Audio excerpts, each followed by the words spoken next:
Hello students, आज के lecture में हम डिस्कस करने जा रहे हैं एंटीहिस्टामिनिक्स और मेनली हम फोकस करेंगे H1 ब्लॉकर्स पे, क्योंकि पिछले लेक्चर्स में हमने हिस्टामिन की फार्माकोलॉजी पूरी डिस्कस कर ली है। ठीक है, कि हिस्टामिन होता कैसे है, इसकी सिंथेसिस कैसे होती है हमारी बॉडी में, कैसे इसका मेटाबॉलिज्म होता है, क्या क्या इसके फंक्शंस हैं और इनके फंक्शंस को परफॉर्म करने के लिए कौन कौन से रिसेप्टर्स हमारे पास अवेलेबल है। तो हमने क्या देखा था, टोटल हमारे पास 4 सब टाइप्स अवेलेबल हैं, H1, H2, H3 and H4। ठीक है, H3 जो है वो खुद में ऑटो रिसेप्टर है, यानी कि जब भी हिस्टामिन H3 से बाइंड करेगा तो क्या होने वाला है, आपका हिस्टामिन का रिलीज कम हो जाएगा, क्योंकि ऑटो रिसेप्टर यही करते हैं, है ना। हिस्टामिन का ऑटो रिसेप्टर है तो क्या करेगा, वो हिस्टामिन के रिलीज को कम कराएगा न्यूरोनल टर्मिनल से।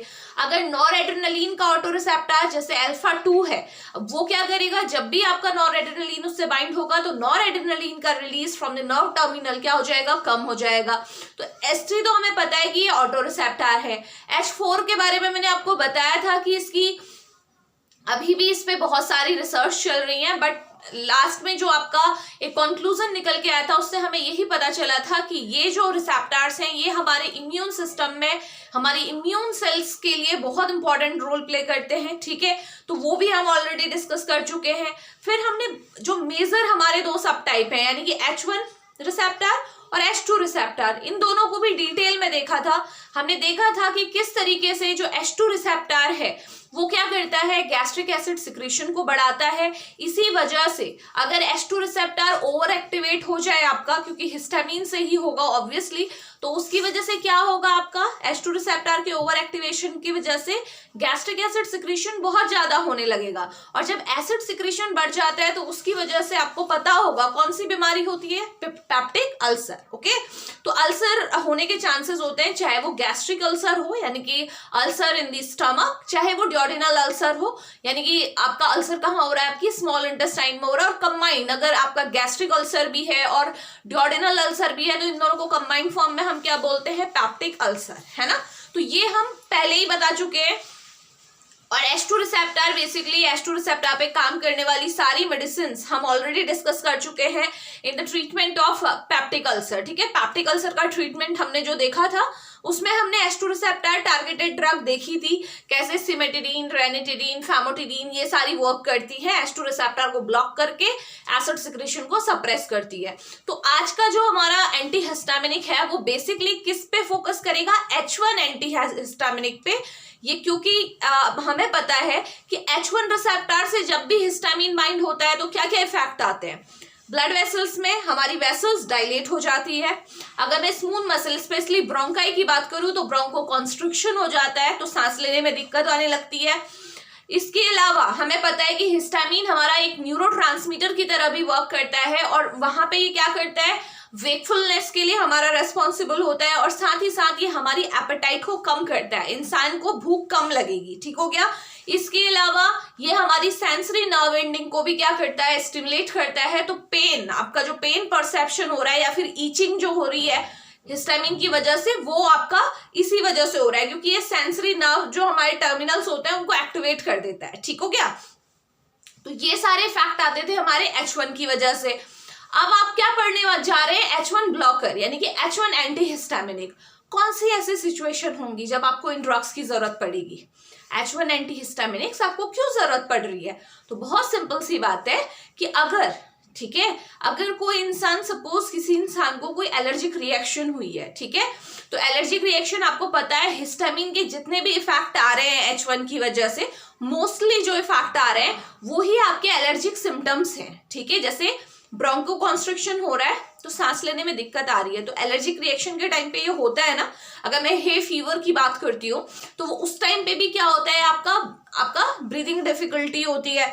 वेसोडाइलेशन की वजह से आपका क्या होता है, रेडनेस आ जाती है स्किन में, है ना, जो रैशेज आ रहे हैं आपके, हॉट फ्लशेज हैं, ये सारे क्या है, वेसोडाइलेशन की वजह से ही तो आ रहे हैं। तो हम कह सकते हैं, और सेंसरी नर्व एंडिंग में जो आपके H1 रिसेप्टर है उनके एक्टिवेशन से मैंने क्या बताया था, ईचिंग होती है। तो ये सारे जो H1 रिसेप्टर एक्टिवेशन की वजह से मैक्सिमम, एक्सेप्ट न्यूरोनल को छोड़ दीजिए आप, जो न्यूरोट्रांसमीटर की तरह वर्क कर रहा है वो एक अलग बात है, बाकी के जो इफेक्ट आ रहे हैं ये सारे क्या है, आपकी एलर्जिक सिम्टम्स हैं। तो अगर किसी इंसान को किसी भी टाइप की एलर्जी हुई है, एलर्जिक रिएक्शन हुई है, तो वहां पे आप ये एंटीहिस्टामिनिक्स दे सकते हैं, H1 एंटीहिस्टामिनिक्स दे सकते हैं, क्योंकि मेजरली जो एलर्जी के लिए रेस्पॉन्सिबल जो आपका केमिकल मीडिएटर है वो हिस्टामिन ही है। हिस्टामिन के अलावा भी है, लेकिन हिस्टामिन उनमें से मेजर आपका उनमें एक मेजर रोल प्ले करता है, ठीक है। तो यानी कि अगर किसी भी टाइप की एलर्जिक रिएक्शन है तो हम हिस्टामिन के ब्लॉकर्स दे सकते हैं, वो भी H1 ब्लॉकर स्पेसिफिकली। इसके अलावा भी बहुत सी ऐसी सिचुएशंस होती हैं जहां पे हम इसे दे सकते हैं, जैसे like in the treatment of vertigo, ठीक है। वर्टिगो क्या होता है? फीलिंग ऑफ डिजीनेस, ठीक है। इंसान को अपना दिमाग ऐसा लगता है सर घूम रहा है, ठीक है, वो अपने आप बैलेंस नहीं मेंटेन कर पाता है। और वर्टिगो बहुत टाइम होता है कि वॉमिटिंग के साथ जुड़ा हुआ होता है। आप बोल सकते हो कि किसी को वर्टिगो हो रहा है, सर घूम रहा है, तो साथ में वॉमिटिंग भी हो सकती है। तो इसके ट्रीटमेंट में भी हम क्या करते हैं? H1 ब्लॉकर्स को यूज करते हैं। लास्ट में मैं बताऊंगी वर्टिगो के ट्रीटमेंट में क्यों यूज कर रहे हैं, ठीक है, क्या यहाँ पे हमारा एडवांटेज होगा, तो वो सारा कुछ हम डिस्कस करने वाले हैं। तो स्टार्ट करते हैं विद H1 ब्लॉकर, ठीक है। एंटीहिस्टामिनिक किसकी बात हो रही है? H1 ब्लॉकर की स्पेसिफिकली।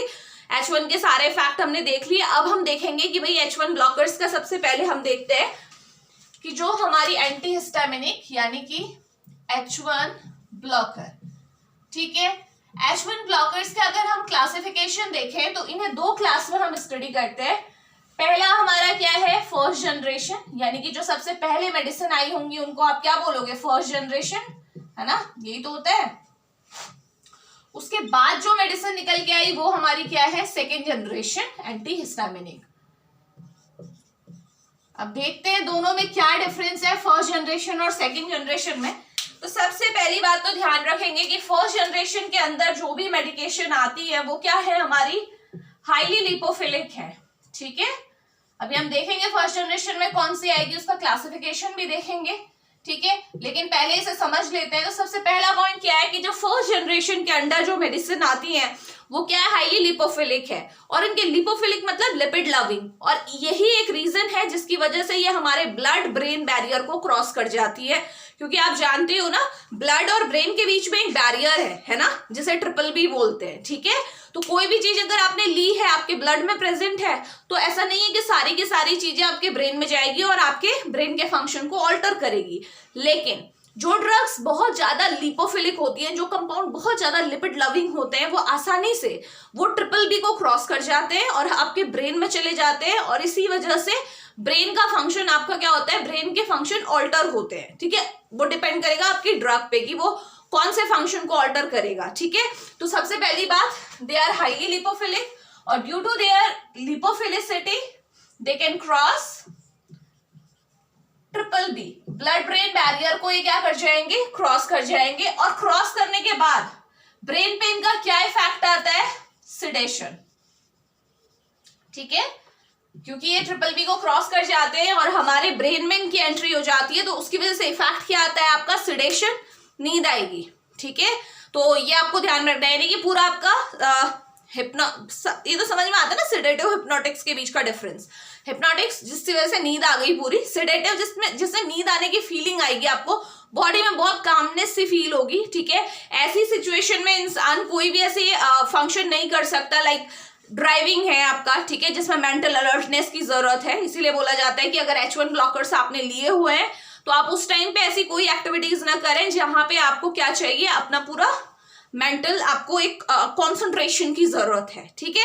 तो ये सिंपल आपको ये 3 पॉइंट याद रखने हैं कि जो फर्स्ट जनरेशन के अंदर जो मेडिसिन आती है, they are highly lipophilic. Second, they can cross, due to their high lipophilicity, they will cross the BBB, blood brain barrier. और ब्लड ब्रेन बैरियर को क्रॉस करने की वजह से ही इनका इफेक्ट क्या है? आपका सिडेशन। इनको लेने के बाद आपका क्या आता है? नींद आती है बेसिकली। इसके अलावा जो पॉइंट इसके साथ इंपॉर्टेंट है, they are non selective in nature. Non selective है। देखो फर्स्ट जनरेशन है तो ऑब्वियसली सेकेंड जनरेशन इससे ज्यादा इंप्रूव्ड वर्जन ही होगा, है ना। लेकिन पहले से समझ लेते हैं, they are non selective. Non selective मतलब ये H1 रिसेप्टर को तो ब्लॉक करेगा ही करेगा, क्योंकि H1 एंटीहिस्टामिनिक है, लेकिन उसके अलावा बहुत सारे ऐसे रिसेप्टर्स हैं जिन्हें ये ब्लॉक कर देता है। देखिए कौन कौन से रिसेप्टर्स हैं। तो चलिए, ये क्या करता है? सबसे पहली बात, नॉन सिलेक्टिव है, तो इसके क्या क्या इफेक्ट आते हैं देख लेते हैं। ये सबसे पहले तो एंटीकोलिनर्जिक इफेक्ट प्रोड्यूस करता है। एंटीकोलिनर्जिक क्यों कर रहा होगा बेटा? जो हमारे एसिटाइलकोलिन के रिसेप्टर्स होते हैं ना, उन्हें ये ब्लॉक कर देता है, ठीक है। जबकि है क्या, ये H1 ब्लॉकर है, हिस्टामिन के रिसेप्टर को ब्लॉक करना चाहिए, लेकिन साथ में ये एंटीकोलिनर्जिक भी है, तो यानी कि एसिटाइलकोलिन के रिसेप्टर्स को भी ब्लॉक कर रहा है, ठीक है। इसके अलावा ये है आपका एंटी अल्फा एड्रेनर्जिक, यानी कि जो हमारा क्या है, एड्रेनलिन या नॉर एड्रेनलिन है, उसके हमें पता है अल्फा बीटा दोनों टाइप के रिसेप्टर होते हैं। ये स्पेसिफिकली हमारा जो अल्फा रिसेप्टर है वो भी अल्फा 1, ठीक है, उसको क्या कर देता है, आपका ब्लॉक कर देता है, ठीक है। तो ये भी आपको ध्यान में रखना है। सेकेंड रिसेप्टर क्या है हमारा, एंटी अल्फा 1 एड्रेनर्जिक बेसिकली।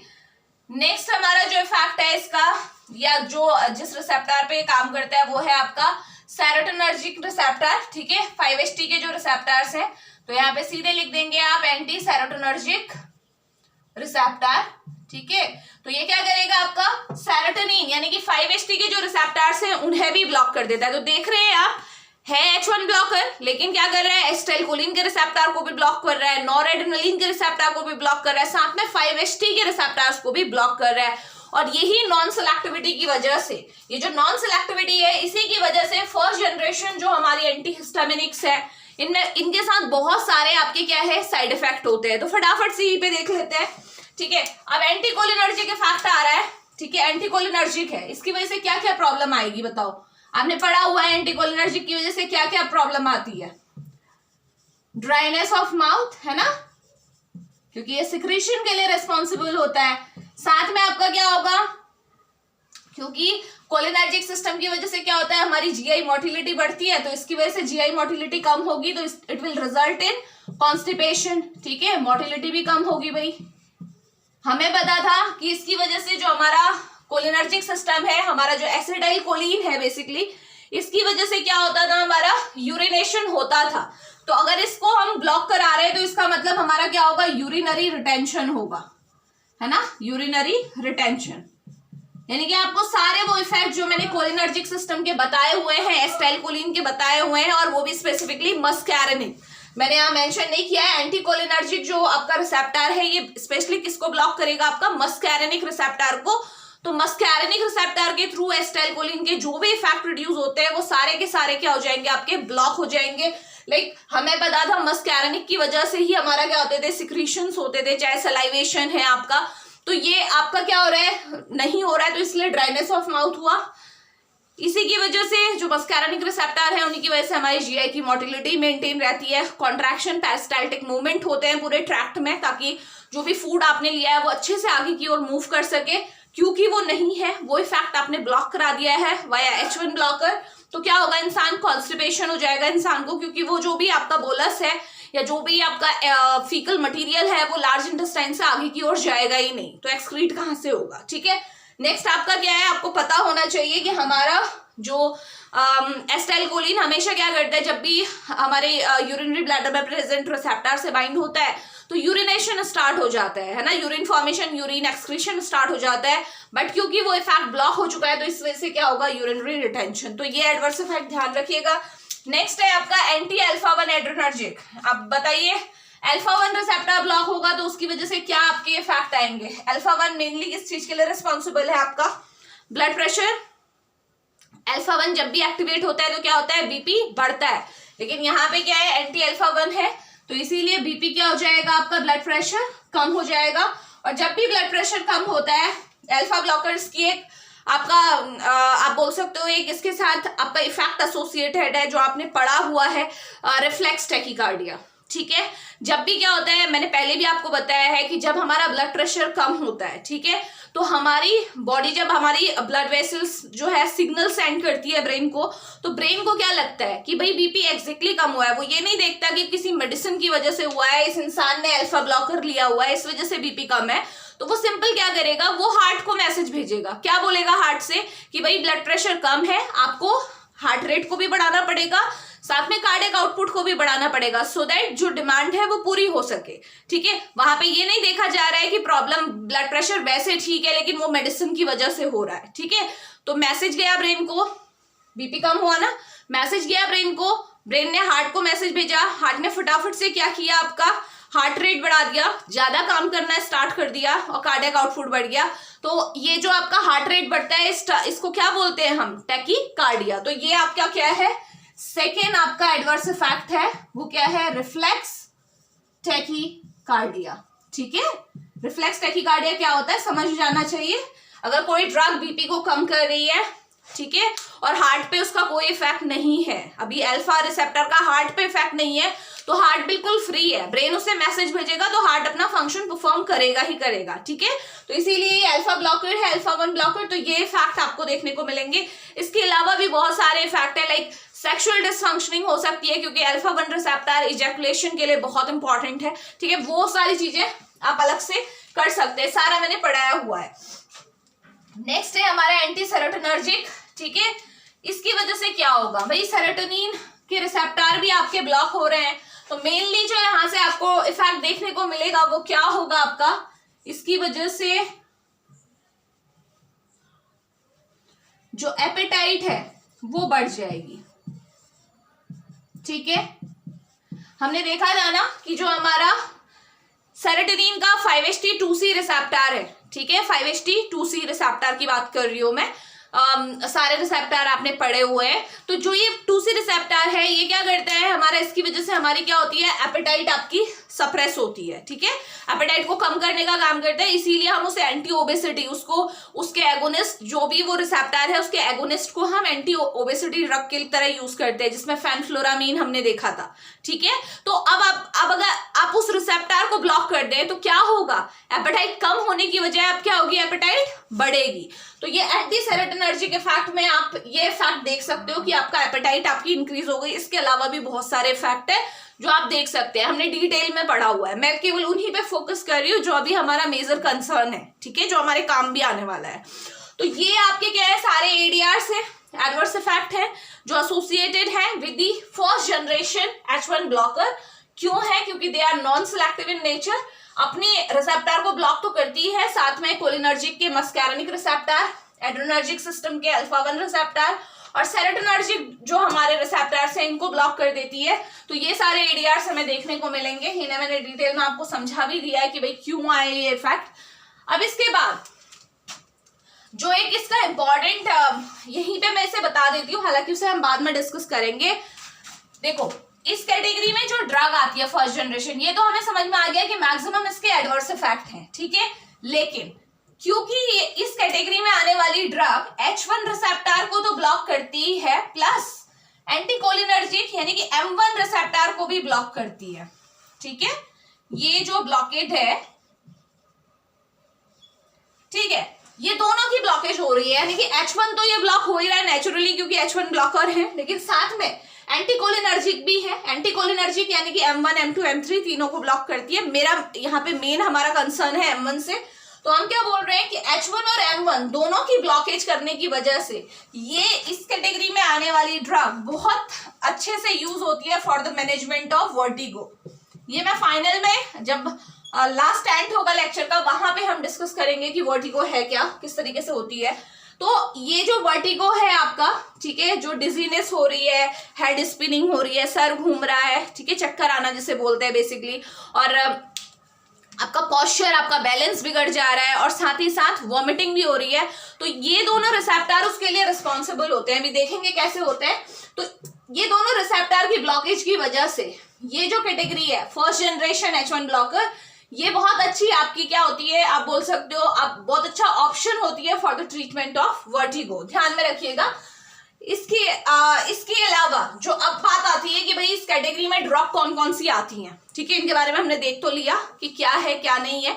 अब आती है ड्रग्स के बारे में देख लेते हैं, तो ध्यान रखिएगा। चलिए इसे हटा लेते हैं।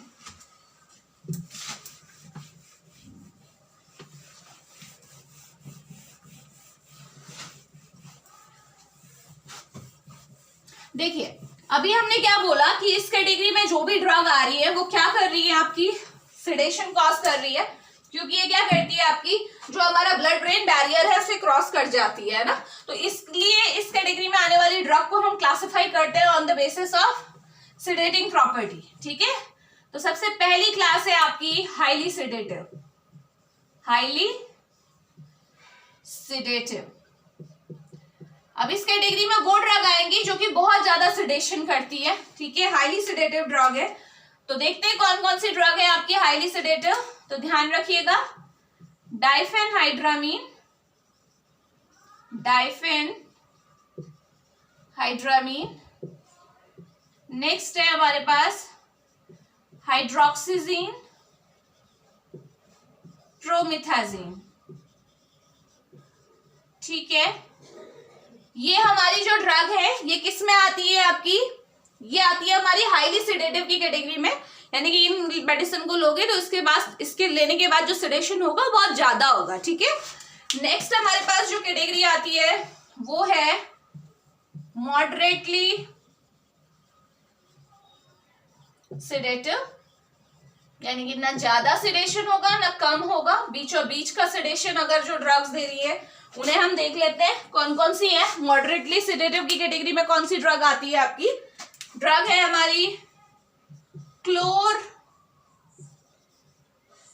1 मिनट, क्लोर तो उसमें आएगी आपकी, मॉडरेटली में आएगी फेनिरामीन, ठीक है, फेनिरामीन, सिनारेजीन, सिप्रोहेप्टेडीन। इसके अलावा भी बहुत सारी ड्रग है, मैं कुछ ड्रग्स ही आपको बता रही हूँ। सो फेनिरामीन, सिनारेजीन और सिप्रोहेप्टेडीन ये किस में आती हैं आपकी, मॉडरेटली सेडेटिव कैटेगरी में आती है, ठीक है। नेक्स्ट कैटेगरी हमारे पास है माइल्ड सेडेटिव, ओके। ये वो ड्रग है जिनको लेने के बाद बहुत माइल्ड सेडेशन होगा जरूर लेकिन माइल्ड होगा। तो इस कैटेगरी में जो ड्रग आती है वो कौन सी है हमारी, क्लोरफेनिरामीन एंड साइक्लिजीन, ठीक है, साइक्लिजीन। तो ये आपकी क्या है, ड्रग्स है। कैसे क्लासिफाई हुई, इनकी सेडेटिव प्रॉपर्टी के हिसाब से, ज्यादा सेडेशन जिनसे हो रहा है, मॉडरेट जिससे हो रहा है, माइल्ड जिससे हो रहा है, तो इस हिसाब से आपने कैटेगरीज में इनको डिवाइड कर दिया ना। इनमें से कुछ ड्रग्स ऐसी हैं जिनके बारे में आप बता भी सकते हैं, लाइक देखो डाइफेनहाइड्रामीन आपकी इंसोम्निया के ट्रीटमेंट में यूज होती है। सपोज किसी को नींद नहीं आ रही है, ठीक है, इंसोम्निया क्या होता है, नींद ना आना, और आपको पता है इसकी वजह से ये क्या है, हाईली सेडेटिव है, इसी वजह से डाइफेनहाइड्रामीन सॉरी, ये आपकी यूज होती है in the treatment of insomnia, ठीक है। इंसान को नींद नहीं आ रही तो दे दो ये ड्रग, क्योंकि ये सेडेटिव है, हाईली सेडेटिव है, तो इंसान को नींद आ जाएगी। नेक्स्ट हमारे पास इनमें से कौन सी ड्रग है, यस, हाइड्रोक्सीजीन। हाइड्रोक्सीजीन हमारी यूज होती है एंटी एंजाइटी के केस में, क्योंकि एंजाइटी के केस में भी आपका यही होता है, ठीक है। एंजाइटी के केस में क्या हो रहा है, जब इंसान बहुत ज्यादा एंजियस होता है तो इंसान को नींद नहीं आ रही होती है, तो आपको मैंने जब एंटी एंजाइटी ड्रग पढ़ाई थी तो उसमें मैंने ये पढ़ाया था आपको, ठीक है। एंटी हिस्टामिनिक कौन सी यूज होती है, हाइड्रोक्सीजीन। तो ये कुछ कैटेगरीज हैं जो दिमाग में आपको रखनी है, सो दैट अगर एग्जाम में पूछा जाए तो आप आंसर कर सके। इसके अलावा यस, ये प्रोमिथाजीन हमारी यूज होती है in the treatment of motion sickness. Motion sickness क्या होता है सबको पता है, ठीक है।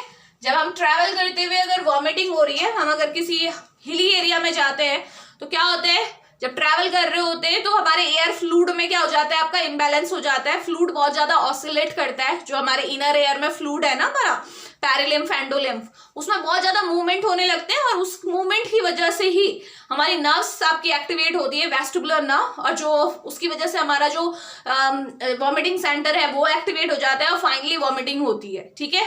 तो उस केस में अगर किसी को मोशन सिकनेस हो रही है तो आप प्रोमिथाजीन दे सकते हैं, क्योंकि आपको पता होना चाहिए जो मैं आपको एक फैक्ट बता रही हूं, ठीक है, कि एयर में फ्लूइड के ऑसिलेशन की वजह से कैसे वॉमिटिंग होती है। तो वहां पे जो मेन रिसेप्टर रेस्पॉन्सिबल होते हैं वो H1 और M1 रिसेप्टर होते हैं, ठीक है। अगर H1 या M1 रिसेप्टर एक्टिवेट होगा तो वॉमिटिंग होगी, ठीक हो गया, वेस्टिबुलर न्यूक्लियाई में। तो आपने क्या देखा था अभी थोड़ी देर पहले, मैंने क्या बताया था कि फर्स्ट जनरेशन जो हमारी H1 ब्लॉकर है ये H1 और M1 दोनों रिसेप्टर को ब्लॉक करती है।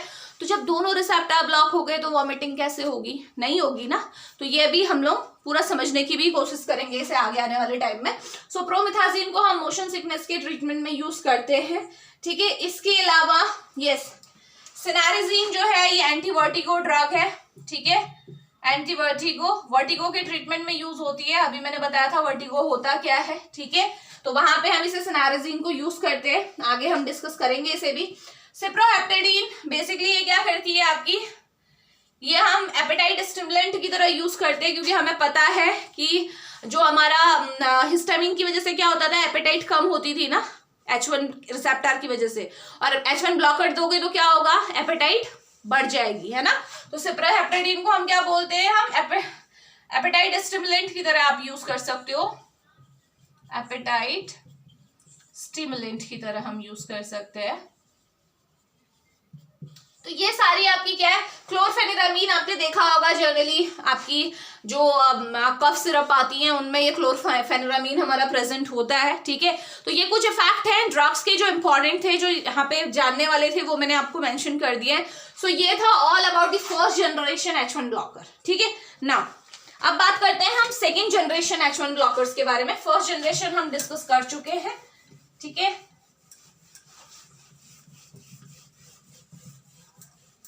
चलिए अब सेकेंड जनरेशन फर्स्ट जनरेशन से कैसे अलग है। ऑब्वियसली सेकेंड जनरेशन है तो इसमें कुछ मॉडिफिकेशन होंगे, तो मॉडिफिकेशन क्या है देखते हैं।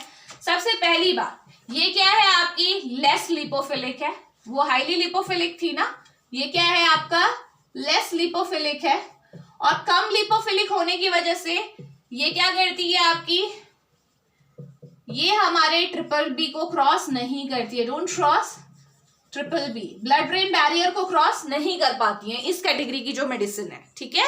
मैंने बताया ना लिपोफिलिसिटी ज्यादा होना जरूरी है ब्लड ब्रेन बैरियर को क्रॉस करने के लिए, क्योंकि इनकी लिपोफिलिसिटी कम है, इसीलिए ये क्या करती है, हमारी ट्रिपल बी को क्रॉस नहीं कर पाती है, और इसीलिए ये क्या है आपकी लेस सेडेटिव है, आप बोल सकते हो, ठीक है। इस कैटेगरी में जो ड्रग आती है उनकी वजह से सेडेशन बहुत कम होता है, क्योंकि थोड़ा बहुत अमाउंट इनका भी आप देखोगे, इनके साथ भी आपका अगर फार्माकोलॉजिकल पॉइंट ऑफ व्यू से देखें तो सेडेशन नहीं होना चाहिए, लेकिन अगर प्रैक्टिकली हम देखें तो इन ड्रग्स के साथ भी थोड़ा बहुत सेडेशन कभी कभी देखने को मिलता है, ठीक है। इसीलिए मैंने यहाँ पे बिल्कुल नो सेडेशन नहीं लिखा है, तो दे आर, ये बेसिकली क्या है, they are less sedative, okay. तो ये आपको ध्यान में रखना है। और सबसे बड़ी बात जो उसके साथ प्रॉब्लम थी वो क्या थी, कि वो बहुत ज्यादा नॉन सिलेक्टिव थी, है ना।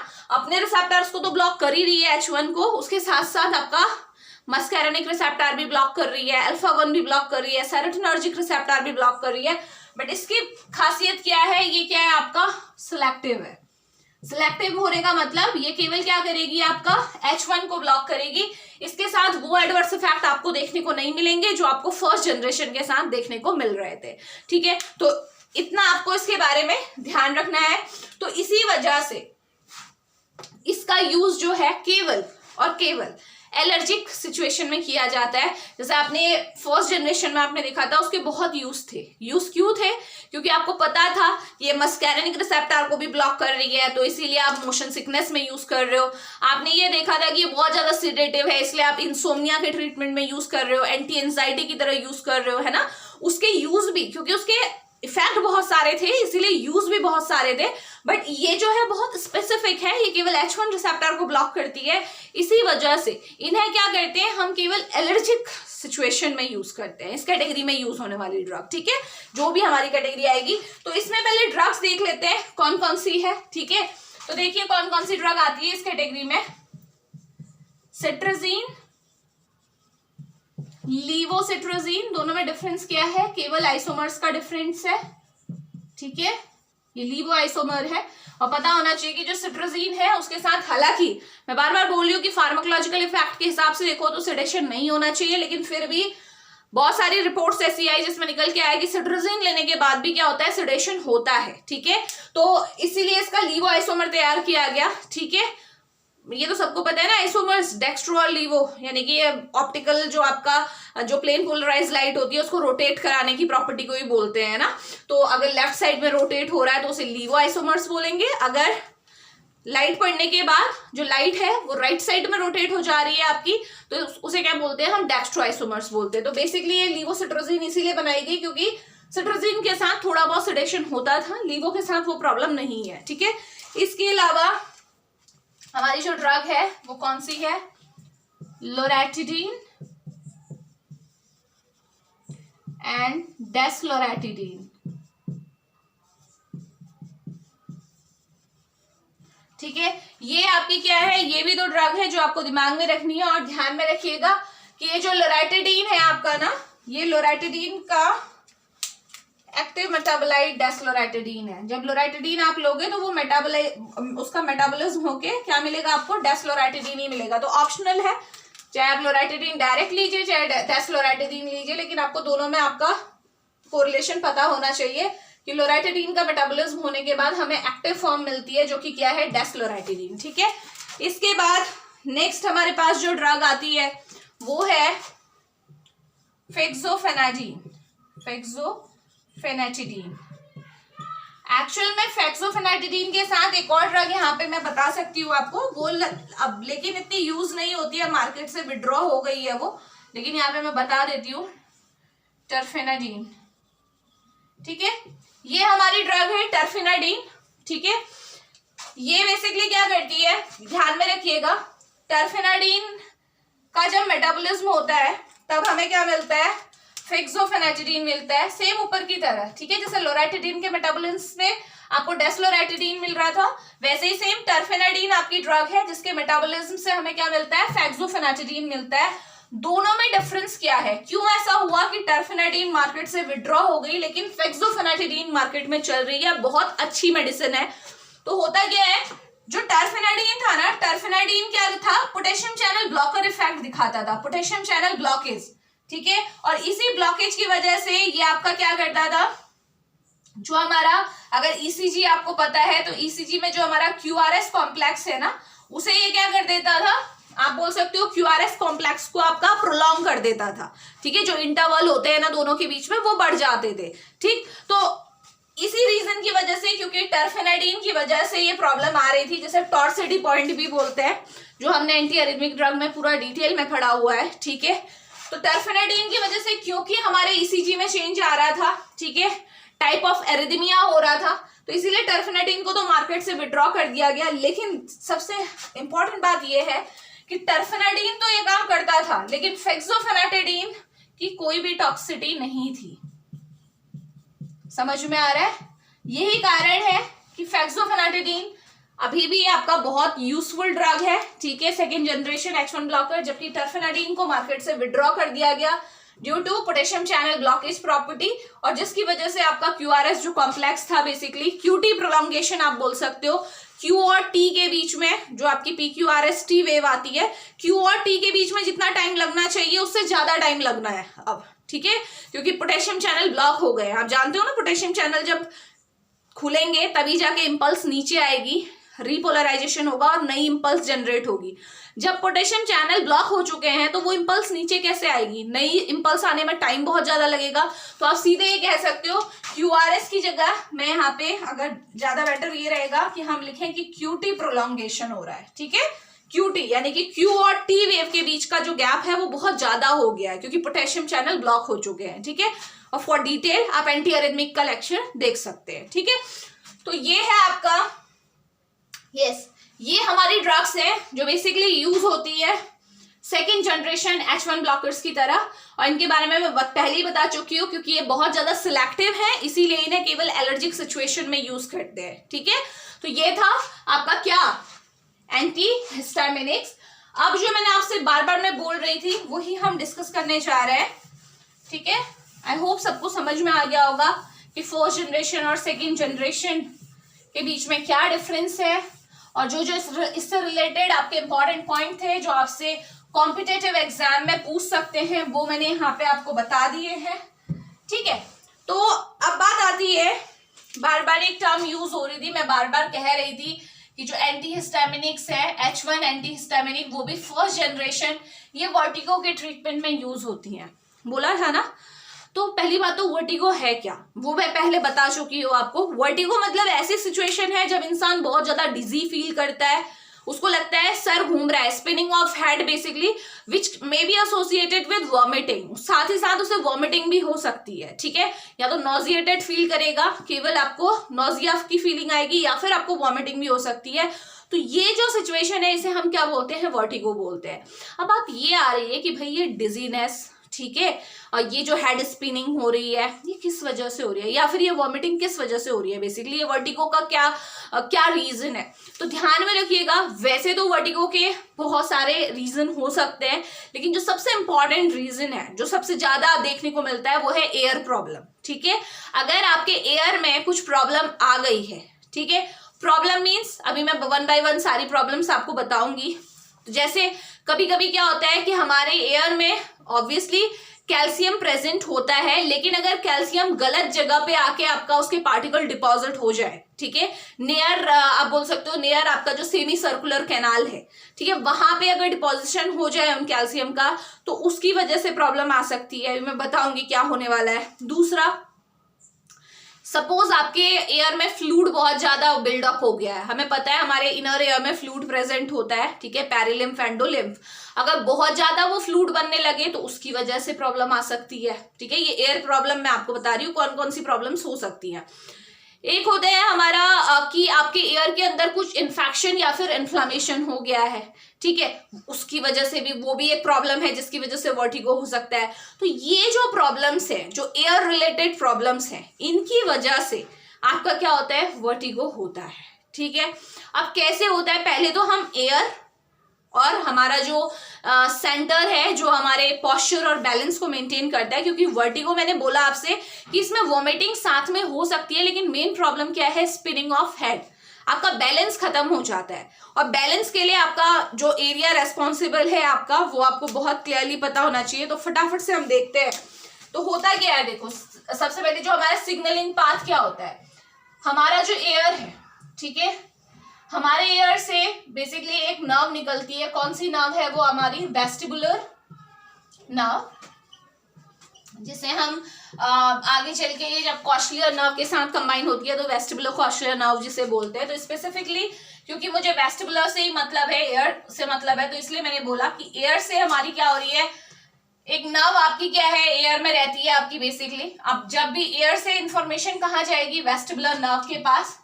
वेस्टिबुलर नर्व कहाँ पे जाती है, हमारे वेस्टिबुलर न्यूक्लियाई के पास जाती है। ये नर्व एयर से निकल के कहाँ जाएगी, हमारे वेस्टिबुलर न्यूक्लियाई के पास जाएगी। अब ये वेस्टिबुलर न्यूक्लियाई कहाँ होता है, ये जो न्यूक्लियाई है ये हमारे ब्रेन के पार्ट, ब्रेन स्टेम का बेसिकली जो पार्ट है हमारा, pons and upper medulla, medulla का जो ऊपर वाला हिस्सा है, वहां पे ये न्यूक्लियाई प्रेजेंट होता है, ध्यान में रखिएगा। तो ये कहाँ गया, देखो, वेस्टिबुलर नर्व हमारे ब्रेन में गई, ब्रेन के किस पार्ट में, ब्रेन स्टेम, और ब्रेन स्टेम के किस पार्ट में, पॉन्स और अपर मेड्यूला में गई, और वहां पे जो वेस्टिबुलर न्यूक्लियाई था, ठीक है, वहां पे गई। ठीक है, और जैसे ही ध्यान में रखिएगा कि अगर ये वेस्टिबुलर न्यूक्लियाई, इसमें आपके क्या होते हैं, वेस्टिबुलर न्यूक्लियाई में 2 रिसेप्टर प्रेजेंट होते हैं। कौन कौन से रिसेप्टर हैं, देखो इस न्यूक्लियाई के अंदर, H1 एंड M1 रिसेप्टर। आपको ध्यान में रखना है कि ये न्यूक्लियाई को अगर एक्टिवेट करना है तो ये दोनों रिसेप्टर्स में से किसी भी एक का एक्टिवेशन जरूरी है। ठीक है, जब तक ये वेस्टिबुलर न्यूक्लियाई के ये रिसेप्टर्स एक्टिवेट नहीं होंगे तो आगे कुछ नहीं होने वाला। तो बेसिकली आपको ध्यान में क्या रखना है, सबसे पहली बात तो यही है कि एयर से कैसे बैलेंस मेंटेन होता है। हम कहते हैं ना कि एयर का काम केवल सुनना नहीं है, एयर का काम सुनने के साथ साथ बैलेंस मेंटेन करना भी है। और बैलेंस कैसे मेंटेन होता है, एयर से जो हमारी इंफॉर्मेशन है वो वेस्टिबुलर नर्व कहाँ लेके जाती है, हमारे वेस्टिबुलर न्यूक्लियाई के पास, जो कि हमारे पॉन्स और अपर मेड्यूला में प्रेजेंट है। और यही न्यूक्लियाई क्या करता है, हमारा ये मेंटेन करता है हमारे पॉस्चर एंड बैलेंस को। ठीक है, हालांकि सेरिबेलम भी बहुत इंपॉर्टेंट है पॉस्चर और बैलेंस को मेंटेन करने के लिए, बट क्योंकि हम एयर की बात कर रहे हैं तो हम एयर से रिलेटेड ही बात करेंगे। सो दिमाग में ये रखा हमने कि वेस्टिबुलर न्यूक्लियाई ही हमारा क्या करता है, पॉस्चर और बैलेंस को मेंटेन करता है। ठीक है, अब क्या हुआ, ये रिसेप्टर वाला कॉन्सेप्ट अभी थोड़ी देर में देखते हैं। अब सपोज कोई प्रॉब्लम आ गई एयर में, ठीक है, प्रॉब्लम मैंने बताया कि क्या क्या प्रॉब्लम्स हो सकती है। एयर में इन्फेक्शन हो गया, इन्फ्लामेशन है, ठीक है, अगर कैल्शियम के पार्टिकल हमारे सेमी सर्कुलर कैनाल जहां से ये वेस्टिबुलर नर्व निकलती है वहां पे आपके डिसलॉज हो चुके हैं। ठीक है, और इसके अलावा आपका जो एयर के अंदर फ्लूइड है वो बहुत ज्यादा बिल्डअप हो चुका है। तो ऐसी सिचुएशन में हमारा क्या होगा, जो ये पूरा पाथ है ना, ये क्या हो जाएगा, डिस्टर्ब हो जाएगा। ठीक है, जो एयर से आपका वेस्टिबुलर नर्व एक्टिवेट हो रही है और जो वेस्टिबुलर न्यूक्लियाई के थ्रू हमारा पोस्चर बैलेंस मेंटेन हो रहा है, तो वो सारा क्या हो जाएगा, बिगड़ जाएगा। और यही रीजन है कि क्यों एयर प्रॉब्लम की वजह से हमारे पोस्चर और बैलेंस, यानी कि जो डिजीनेस हो रही है, स्पिनिंग हो रहा है हेड का, सर घूम रहा है, ठीक है, तो वो क्यों हो रहा है, वो इसी वजह से हो रहा है क्योंकि हमें पता है कि एयर और वेस्टिबुलर न्यूक्लियाई के बीच में जो ये नर्व है, इसी की वजह से क्या हो रहा है, आपका हमारा पोस्चर और बैलेंस मेंटेन हो रहा है। अगर एयर में कोई भी प्रॉब्लम आएगी तो यानी कि इस नर्व में प्रॉब्लम आ सकती है। नर्व में डिफेक्ट आ गया तो यानी कि जो इसका फंक्शन है अल्टीमेटली पोस्चर और बैलेंस को मेंटेन कराना वाया वेस्टिबुलर न्यूक्लियाई, वो आपका क्या हो जाएगा, बिगड़ जाएगा। तो आई होप आपको वर्टिगो कैसे हुआ वो समझ में आ गया। ठीक है, तो ये तो था पोस्चर बैलेंस मेंटेन करना। ना ये रिसेप्टर्स की बात मैंने क्यों की थी, आप देखो मैंने क्या बोला कि हमारा जो वेस्टिबुलर न्यूक्लियाई है उसमें H1 और M1 रिसेप्टर प्रेजेंट है। ठीक है, H1 मतलब हिस्टामिन का रिसेप्टर हो गया, M1 मतलब एसिटाइलकोलिन का रिसेप्टर हो गया। तो अगर किसी भी वजह से ये रिसेप्टर आपके एक्टिवेट होते हैं, H1 एक्टिवेट होगा वाया हिस्टामिन और M1 एक्टिवेट होगा वाया एसिटाइलकोलिन। ठीक है, अगर इन रिसेप्टर्स का एक्टिवेशन होता है वेस्टिबुलर न्यूक्लियाई में, तो वेस्टिबुलर न्यूक्लियाई में होता क्या है, देखो जैसे ही ये रिसेप्टर एक्टिवेट होते हैं तो वेस्टिबुलर न्यूक्लियाई आपका एक्टिवेट हो जाता है और ये क्या करता है, आपका CTZ जो कीमो रिसेप्टर ट्रिगर जोन है मेडुला में प्रेजेंट, उसे क्या कर देता है, एक्टिवेट कर देता है। और जैसे ही CTZ एक्टिवेट होगा, आपको पता है क्या होगा, वॉमिटिंग होगी ना।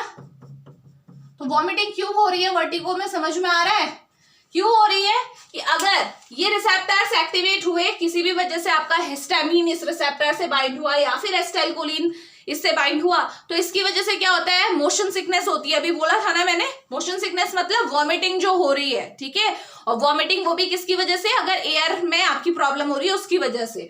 तो क्या हुआ, ये रिसेप्टर एक्टिवेट हुए, जैसे ही वेस्टिबुलर न्यूक्लियाई में प्रेजेंट ये रिसेप्टर एक्टिवेट होंगे तो क्या होगा, आपका ये जो वेस्टिबुलर न्यूक्लियाई है हमारे कीमो रिसेप्टर ट्रिगर जोन, ये जो कि हमारे मेडुला ऑब्लंगाटा में प्रेजेंट है, उसे एक्टिवेट कर देगा। और जैसे ही CTZ एक्टिवेट होता है, हमें पता है क्या होने वाला है, वॉमिटिंग। तो वर्टिगो कैसे आपका वॉमिटिंग के साथ एसोसिएटेड होता है, समझ में आ गया। तो हमेशा ऐसा नहीं होगा कि वर्टिगो हो रहा है तो वॉमिटिंग होगी। ठीक है, क्योंकि वर्टिगो होना, बैलेंस और पोस्चर का बिगड़ना एक अलग बात है, वॉमिटिंग का होना एक अलग बात है। वॉमिटिंग होने के लिए इन रिसेप्टर्स का एक्टिवेशन जरूरी है। और इसीलिए मैंने बोला था आपसे कि अगर किसी को वर्टिगो हो रहा है तो H1 एंटीहिस्टामिनिक, वो भी फर्स्ट जनरेशन, क्यों इफेक्टिव है, क्योंकि हिस्टामिन और एसिटाइलकोलिन के रिसेप्टर्स की बाइंडिंग की वजह से ही तो वॉमिटिंग हो रही है। अगर किसी को वर्टिगो है जिसमें आपका वॉमिटिंग भी हो रही है, तो आप ये दोनों रिसेप्टर को ब्लॉक करने वाली ड्रग दे सकते हो ना, जो कि कौन सी है, H1 blocker, first generation blocker. ठीक है, इसके अलावा वर्टिगो का ट्रीटमेंट में और कौन कौन सी मेडिकेशन आप दे सकते हो, ये डिपेंड करेगा कॉज पे। ठीक है, किस वजह से हो रहा है। सपोज मान लो किसी को वर्टिगो हो रहा है, ठीक है, प्रॉब्लम्स हमने देखी थी ना कौन कौन सी हो सकती है। तो सपोज अगर किसी को वर्टिगो हो रहा है, किस वजह से हो रहा है, इन्फ्लामेशन या फिर दूसरा हो सकता है इन्फेक्शन। ठीक है, किसी को कोई इन्फेक्शन हो गया एयर में या फिर इन्फ्लामेशन हुआ है, उसकी वजह से अगर ये प्रॉब्लम हुई थी, जो पोस्चर बैलेंस बिगड़ा था, अगर ऐसा है तो आप क्या दे सकते हो, इसके लिए क्या दे सकते हो, आप स्टेरॉइड्स दे सकते हो। ठीक है, स्टेरॉइड्स इसीलिए पता होना चाहिए कि हम क्यों यूज कर रहे हैं, सेम, क्योंकि स्टेरॉइड्स इन्फ्लामेशन को कम करेंगे। साथ ही साथ आप एंटीबायोटिक दे सकते हो, क्योंकि इन्फेक्शन अगर है एंटीबायोटिक दोगे तो रेशनल पता होना चाहिए कि स्टेरॉइड और एंटीबायोटिक क्यों यूज कर रहे हैं। तो पहले तो आप वर्टिगो का रीजन पता करेंगे कि वर्टिगो किस वजह से हो रहा है। अगर इन्फ्लामेशन की वजह से हो रहा है तो आप स्टेरॉइड्स दे सकते हो, अगर इन्फेक्शन की वजह से है तो एंटीबायोटिक दे सकते हो। ठीक है, इसके अलावा कौन सा रीजन मैंने बताया था, सेकेंड है आपका फ्लूइड बिल्डअप, है ना, fluid buildup in the inner ear. अगर फ्लूइड बहुत ज्यादा हो गया है तो आप क्या कर सकते हो, बताओ, फ्लूइड को कम करने के लिए क्या करोगे। तो यहां पे हम जो ड्रग देते हैं वो कौन सी है, डायूरेटिक्स। ठीक है, डायूरेटिक्स का काम क्या होता है आपका, फटाफट से आपका क्या करेगा, ये यूरिन फॉर्मेशन कर देगा, यूरिन एक्सक्रीशन स्टार्ट कर देगा। तो जो एयर फ्लूइड भी जो ज्यादा हुआ है वो भी क्या हो जाएगा, उसका लेवल भी कम हो जाएगा। तो डायूरेटिक्स आप यहाँ पे दे सकते हो, क्योंकि फटाफट डायूरेसिस होगी तो सारा फ्लूइड जो भी कंपार्टमेंट में भरा हुआ है वो भी फटाफट निकल के आएगा। सो डायूरेटिक्स क्यों यूज करते हैं आपका, ये भी आपको समझ में आ गया। थर्ड कैटेगरी ऑफ ड्रग जो हम यूज कर सकते हैं वो मैं आपके साथ डिस्कस कर चुकी हूँ ऑलरेडी, एंटीएमेटिक। अगर किसी को वर्टिगो हो रहा है और साथ में उसको वॉमिटिंग भी हो रही है तो हम एंटीएमेटिक ड्रग यूज कर सकते हैं, जो हम अभी डिस्कस कर चुके हैं, जिसमें मैंने प्रोमिथाजीन आपको बताई थी। ठीक है, तो एंटीएमेटिक आप कब यूज करोगे, अगर इंसान को वर्टिगो है और साथ में मोशन सिकनेस हो रही है, अगर उसे क्या हो रहा है, आपका वॉमिटिंग हो रही है। और वॉमिटिंग का कारण क्या है, H1M1 रिसेप्टर एक्टिवेशन। तो H1 एंटीहिस्टामिनिक आप फर्स्ट जनरेशन दे सकते हो ताकि दोनों रिसेप्टर ब्लॉक हो जाए। तो मोशन सिकनेस अगर हो रही है साथ में तो आप क्या करोगे, एंटी हिस्टामिनिक दोगे। स्पेशली एंटीएमेटिक कौन सी देनी है हमने यहाँ पे, ध्यान रखिएगा, एंटी हिस्टामिनिक, क्योंकि वो M1 H1 दोनों रिसेप्टर को ब्लॉक कर देती है, क्योंकि प्रॉब्लम इन्हीं की वजह से है। ठीक है, एंटीहिस्टामिनिक आप दे देंगे। तो ये है। और last but not the least, अगर मान लीजिए अगर आपको किसी इंसान को चलो वर्टिगो हो रहा है, वॉमिटिंग हो रही है, लेकिन अगर उसकी उस फीलिंग को आप सप्रेस करना चाहते हो, क्योंकि बहुत टाइम क्या होता है ना, हमें कोई प्रॉब्लम हो रही है उसके बारे में हम सोचते रहते हैं लगातार, तो वो प्रॉब्लम और ज्यादा बढ़ जाती है, जिसे हम साइकोलॉजिकल फैक्टर बोलते हैं। ठीक है, तो अगर हमें वो वर्टिगो की फीलिंग को सप्रेस करना है तो क्या होगा, लास्ट ऑप्शन हमारे पास, to suppress the feeling of dizziness और वर्टिगो। ठीक है, अगर किसी की आपको वर्टिगो की फीलिंग को सप्रेस करना है ताकि ज्यादा प्रॉब्लम आगे ना बढ़े, तो उसके लिए हम क्या कर सकते हैं, उसके लिए आप दे सकते हो एंटी डिप्रेसेंट, क्योंकि इससे इंसान थोड़ा एक्टिवेटेड फील करेगा। और साथ आप एंटी एंजाइटी भी यहाँ पे दे सकते हैं। ठीक है, क्योंकि अगर बार बार सोचेगा वर्टिगो हो रहा है, प्रॉब्लम है, ठीक है, लेकिन उसकी फीलिंग को अगर सप्रेस कराना है तो आप क्या कर सकते हैं, ये ड्रग्स दे सकते हैं। तो ये सारा क्या है, आपका ट्रीटमेंट ऑफ वर्टिगो है। बेसिकली वर्टिगो होता क्या है, किस वजह से हो रहा है। ठीक है, देखो वॉमिटिंग होने के बहुत सारे रीजन है, ये तो केवल एक रीजन था। ठीक है, H1M1 रिसेप्टर एक्टिवेशन की वजह से, जो वेस्टिबुलर न्यूक्लियाई की वजह से जो आपका वॉमिटिंग हो रही है, वहां से मैसेज गया। उसके अलावा डायरेक्ट हमारे सेरेब्रल कॉर्टेक्स से भी मैसेज जाता है, किसी चीज की स्मेल हमें अच्छी नहीं लग रही है। ठीक है, किसी को हमने देखा किसी चीज को, वो हमारा साइट हमें पसंद नहीं आई, तो सीधे सेरेब्रल कॉर्टेक्स से मैसेज जाता है CTZ को और वॉमिटिंग हो जाती है। होता है ना कभी कभी ऐसा। ठीक है, कुछ गंदा आपने स्मेल कर लिया, कुछ गंदा देख लिया तो एकदम वॉमिटिंग हो रही है, तो वहां मैकेनिज्म वॉमिटिंग का अलग है। हालांकि CTZ एक्टिवेशन होता है, लेकिन एक्टिवेशन कहां से होता है, हमारे सेरेब्रल कॉर्टेक्स से होता है, वेस्टिबुलर न्यूक्लियाई से नहीं होता। वेस्टिबुलर न्यूक्लियाई से कब होता है, जब एयर में कुछ आपका प्रॉब्लम है, फ्लूइड में ऑसिलेशन हो रहा है। ठीक है, ध्यान में रखेंगे। इसके अलावा भी आपका क्या है, कभी आपने कुछ ऐसा नॉजियस खा लिया, ठीक है, कोई फूड ऐसा है जो बहुत ज्यादा इरिटेटिंग है, वो आपने ले लिया, तो उसकी वजह से क्या होता है, हमारे स्टमक में हमारे रिसेप्टर्स होते हैं, 5HT के जो रिसेप्टर्स है, स्पेसिफिकली 5HT3 रिसेप्टर, ये एक्टिवेट हो जाता है। और इसके एक्टिवेशन की वजह से भी क्या हो जाता है, वॉमिटिंग हो जाती है। यहाँ पे भी CTZ को मैसेज जाता है, लेकिन मैसेज कहाँ से जाता है, हमारे GI ट्रैक से जाता है। समझ में आ रहा है ना। तो मैसेज जाने के अलग अलग तरीके हैं, ध्यान में रखिएगा। और कुछ ड्रग्स ऐसी होती हैं जो डायरेक्टली CTZ को एक्टिवेट कर देती है। उन्हें कोई ऐसा नहीं चाहिए कि सेरेब्रल कॉर्टेक्स मैसेज भेजेगा, वेस्टिबुलर न्यूक्लियाई मैसेज भेजेगा, या फिर हमारा GI ट्रैक मैसेज भेजेगा।